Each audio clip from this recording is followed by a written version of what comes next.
Hey there folks, welcome back to Demystifying DMing here on Mimics and Monstrosities. Today the main thing we're going to go over is to homebrew or not to homebrew? That is the question. Basically, we're going to be going over the difference between homebrewing and using published content in your game, and the differences between them, the pros and cons, and which one is right for you. Now, of course, this isn't a black or white issue. There is a whole spectrum of options from one side to the other, from completely homebrewed all the way down to completely published. So with that, I'll go over what your options are kind of along that path from one end to the other to start. Starting with the least homebrew to be something like a completely pre-written, pre-generated adventure or full-on campaign. Wizards has put out a whole bunch of these, and they're basically an entire campaign in just one hardcover book. All of these usually take place in some specific world, usually in the case of Wizards published adventures, the Forgotten Realms. Speaking of the Forgotten Realms, the next step would be using a pre-made world, such as the Forgotten Realms, Eberron, Dark Sun, Greyhawk, Dragonlance, and many others that exist out there in the world that have pre-published books and everything that give you maps and settlements and lore and all kinds of stuff. So you have a world to work within, and then you could homebrew and create and write your own campaign or adventure structure within that. Next up would basically be taking a world you have created and homebrewed and put together and written and all of that good stuff,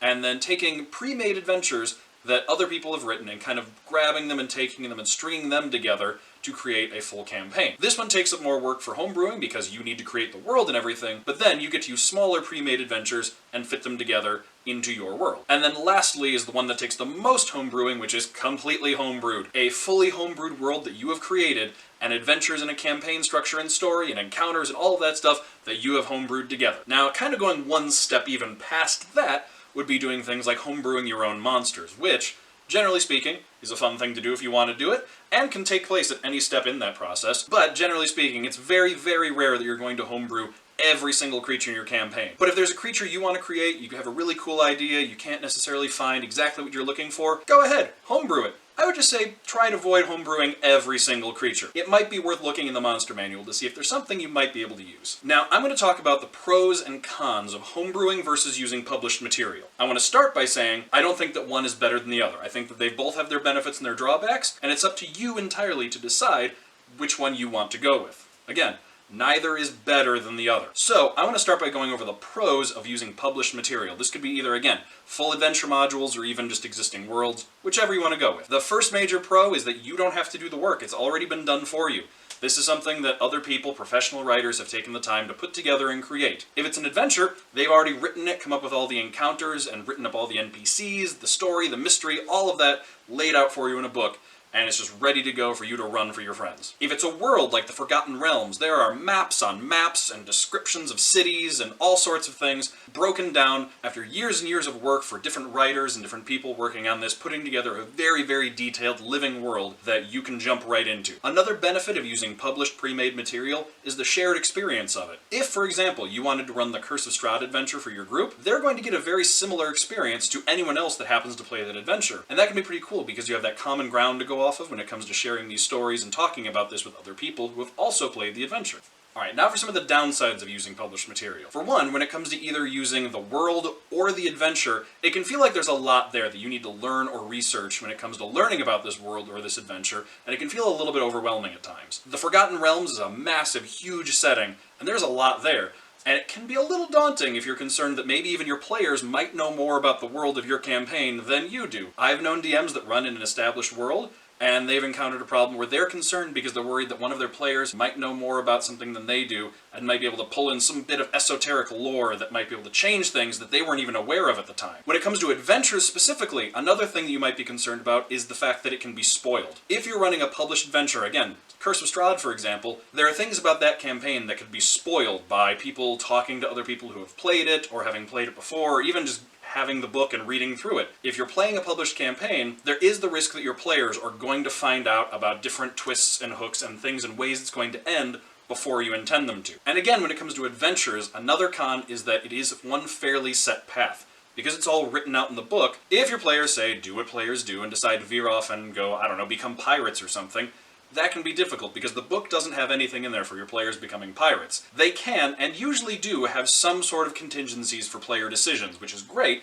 but they can't plan for everything. Your options are either start to prep around what the players are doing and completely go off course with them and risk never returning back to the original story, or rein the players in and restrict what they can do. Either way, you're gonna have to do some sort of decision making here. Now, for the pros of homebrewing, both worlds and adventures. One big one is the flexibility it offers. Because you're creating everything and there's no set path, you can completely change things on a session-to-session basis based on what the players are interested or what they're doing. There's no set path, nothing is set in stone, so you can feel free to change things as you go, which is really nice. There's also the fact that it's your story. Because you're writing it and completely building this from scratch, you can have that sense of ownership, like you can feel like this is my story that I'm creating. And if that's important to you, you may want to go more in the homebrewing direction, because that can be a really cool feeling. Another definite benefit of homebrewing both worlds and adventures is that you're going to know it front to back. Because you've created everything, you're going to know it better than anybody, and one, you're going to have a greater level of familiarity than something you could learn about or research, and two, there's no way for your players to learn more about it than you do, because it all exists and is birthed from right here in your brain. So there's no way for them to learn more about it than you do, unless, I suppose, you put together enough that you've forgotten stuff that your players remember that you don't, but at that point, you've created a lot of content. And now for the main downsides, really it's two, which are kind of just one, which is work. Homebrewing is a lot of work. It's very time consuming. See, the thing is, when you get to create everything, you have to create everything. And that can be a lot of work. If there's a city the players are going to, you need to name it, probably have a rough idea of a map, and know everybody that's going to be in it. Or at least be able to make them up on the spot. Now, I'll get to some of that later in a different video about how to create NPCs on the spot, have lists and generators and other things that you can use to be able to create these things and cobble them together. But, for the most part, you need to make all of this stuff. Nothing is done for you, and you need to do all of the work. Which, again, on one hand, it's all yours. On the other hand, it's a lot of work. So, you've got to balance those two things. Now, hopefully you found that helpful and you have a better idea of where you want to go on the spectrum between completely homebrewed over to completely published. But, I want to mention that this is not just also a straight spectrum. You can mix and match these things at any point. It's not just that this isn't black and white. It's not even a straight line. It's a weird, curvy thing. Basically, you can do whatever you want. You can have a completely pre-made adventure in a published world that halfway through they go through a portal and end up in your homebrewed world and you start completely going off the rails. You can have a homebrewed world where suddenly the mist rolls in and all of a sudden you're in Curse of Strahd. Point is, this is D&D. You're the DM. You can do whatever you want, is really the point here. And sometimes it can be really fun to deviate from these things and mix and match. If you're doing a published adventure, it can be a lot of fun to go off the rails. One of my own DMs, who I very much admire, when she first started DMing, she started by doing a pre-made adventure, and as time went on, she got more and more comfortable with DMing, she started to take on more and more of the story, create more and more of it, until eventually, by the final act of the story, she had pretty much completely rewritten the entire ending, changed things up, and was pretty much homebrewing it entirely. She kind of used it for her DMing purposes like training wheels. She was starting with somebody else's story, but as she got more comfortable, she started to do more and more and more on her own, which worked out very well for her. Another thing is if you're doing things homebrew, there's nothing wrong with taking bits and pieces from published things and fitting them in. If there's an adventure you find on DM's Guild or a section of a published adventure that you really like, what's stopping you from just taking that and putting it right into your game? It can be a big time saver, and it can help bring in other ideas that you might not have thought of, because you're kind of a one-person production team for this whole thing. It can be really helpful to bring in new ideas. Because when it comes right down to it, unless you're doing something like running a campaign on Twitch for a bunch of people and an audience, there's no such thing as plagiarism. If you don't have an audience and you're just playing for your home game, who cares if you plagiarize things? Rip off Lord of the Rings completely. Play in Middle-earth. If you want to have the entire plot of the Avengers be your campaign, go for it. Another DM of mine had a really cool idea where basically he just said, alright, I'm not going to go through all of this process of world building, all of this stuff. What I'm going to do is I'm going to take all these sections of my world and base them off of some different existing fictional thing. Like, for example, he basically said, I'm just going to drop the Avengers over here and name swap and change some things around. And what he actually did was he made it a game mechanic. If we as the players could figure out what he had based these things off of, we would get a reward for figuring it out. It was kind of like a meta story reward where we could make some subtle changes to things on a story level. Not as characters, but as players. It was really cool, and I really enjoyed it. Again, there's no such thing as plagiarism in D&D. As long as your players are cool with it and are still going to enjoy it and have fun, go right ahead and do whatever you need to. Do whatever you want. It's all about having fun. Hopefully this has been helpful for you and you have a better idea of where you want to go from the weird three-dimensional spectrum from published adventure all the way to homebrew and everything in between. And again,